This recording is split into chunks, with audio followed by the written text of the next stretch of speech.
Welcome back to coffee with Sneha. എല്ലാവരും സുഖമായിട്ടിരിക്കുന്നു എന്ന് വിശ്വസിക്കുന്നു. ഞാനും സുഖമായിട്ടിരിക്കുന്നു. അപ്പോൾ ആദ്യമായിട്ടാണ് വീഡിയോ കാണുന്നതെങ്കിൽ ലൈക്ക് ചെയ്യാനും കമൻറ്റ് ചെയ്യാനും സബ്സ്ക്രൈബ് ചെയ്യാനൊന്നും മറക്കണ്ടെന്ന് പറഞ്ഞുകൊണ്ട് നമുക്ക് ഇന്നത്തെ വീഡിയോയിലേക്ക് പോകാം. സോ ഇന്നത്തെ വീഡിയോ എന്ന് പറയുന്നത് ഐഡൻറ്റിറ്റി എന്ന് പറഞ്ഞിട്ടുള്ള മൂവിനെ കുറിച്ചാണ്. നിങ്ങളെല്ലാവരും ഐഡൻറ്റിറ്റി കണ്ടോ?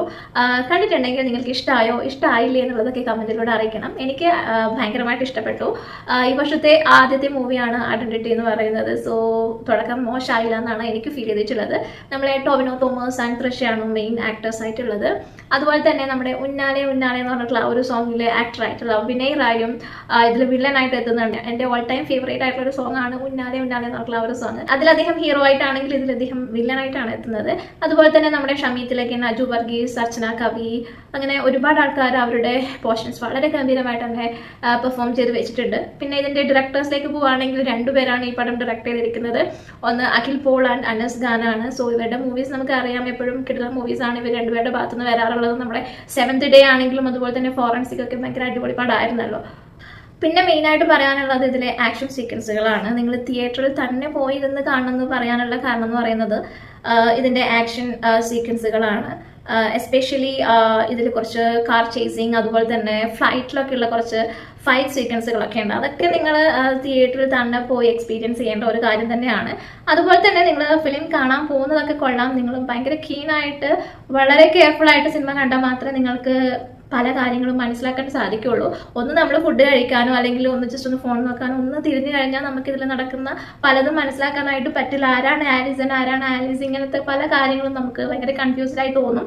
അതുകൊണ്ട് ഭയങ്കര കെയർഫുൾ ആയിട്ട് തന്നെ ഫിലിം കണ്ടിരിക്കേണ്ടതായിട്ടുണ്ട്. അതുപോലെ തന്നെ പല മെഡിക്കൽ ടേംസുകൾ, കടിച്ചാൽ പൊട്ടാത്ത മെഡിക്കൽ ടേംസുകൾ ഇവരിതിൽ യൂസ് ചെയ്യുന്നുണ്ട്. അപ്പം നമുക്ക് ഇതെന്താണെന്ന് അറിയാനായിട്ടൊന്നും ഗൂഗിൾ ചെയ്ത് നോക്കണം എന്നൊക്കെ തോന്നും. പക്ഷെ അതിനുള്ള സമയമൊന്നും നമുക്ക് അവിടെ കിട്ടൂലല്ലോ. ആൻഡ് പിന്നെ അതുപോലെ പല ഇൻഫർമേഷൻസ് നമുക്ക് ഇതിലൂടെ കിട്ടുന്നുണ്ട്.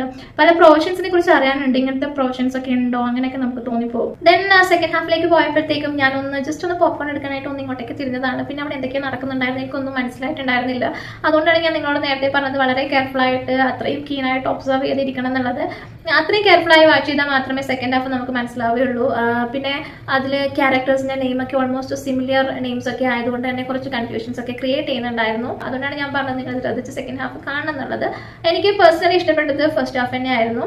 ആൻഡ് അതുപോലെ തന്നെ വളരെ ഇമ്പോർട്ടൻ്റ് ആയിട്ടുള്ള ഒരു കാര്യം ഇതിലൂടെ പറഞ്ഞു പോകുന്നുണ്ട്. നമ്മൾ പെൺകുട്ടികൾ വളരെയേറെ ശ്രദ്ധിക്കേണ്ട ഒരു കാര്യമാണ്. നമ്മൾ ഡ്രസ്സൊക്കെ വാങ്ങിക്കാനായിട്ട് പോകുന്ന സമയത്ത് ട്രയൽ റൂംസ് ഒക്കെ നമ്മൾ യൂസ് ചെയ്യുമല്ലോ. അപ്പം ട്രയൽ റൂംസ് ഒക്കെ യൂസ് ചെയ്യുന്ന പെൺകുട്ടികൾ വളരെയധികം ശ്രദ്ധിക്കേണ്ട ഒരു ഇമ്പോർട്ടൻ്റ് ആയിട്ടുള്ള കാര്യങ്ങൾ ഇതിലൂടെ പറഞ്ഞു പോകുന്നുണ്ട്. സത്യം പറഞ്ഞാൽ എനിക്ക് ട്രയൽ റൂംസ് യൂസ് ചെയ്യാൻ ഭയങ്കര പേടിയുള്ള ഒരാളാണ്. ഞാൻ ഒരിക്കലും അങ്ങനെ ചെയ്യാറില്ല. കാരണം ഞാൻ എപ്പോഴും ഡ്രസ്സ് വാങ്ങിയ വീട്ടിൽ വന്നതിന് ശേഷമാണ് ഇട്ട് നോക്കാറുള്ളത്. അപ്പോൾ ഡ്രസ്സൊക്കെ ട്രയൽ റൂംസിലൊക്കെ പോയി ചേഞ്ച് ചെയ്ത് നോക്കുന്ന ആളുകൾ ഒന്ന് ശ്രദ്ധിക്കുന്നത് നല്ലതായിരിക്കും. എന്തായാലും ഓൾ ടുഗദർ ഒരു കിടന്ന എക്സ്പീരിയൻസ് തന്നെയാണ് ഐഡന്റിറ്റി തന്നിട്ടുണ്ടായിരുന്നത്. എസ്പെഷ്യലി അതിന്റെ മേക്കിംഗ്, പിന്നെ technically it was A fantastic movie. So കാണാത്തവരുണ്ടെങ്കിൽ തിയേറ്ററിൽ പോയി കാണാനായിട്ട് ശ്രമിക്കുക എന്ന് മാത്രം പറഞ്ഞുകൊണ്ട് നമുക്ക് അടുത്ത വീഡിയോ ആയിട്ട് വീണ്ടും കാണാം. അതുവരേക്കും ബൈ ബൈ.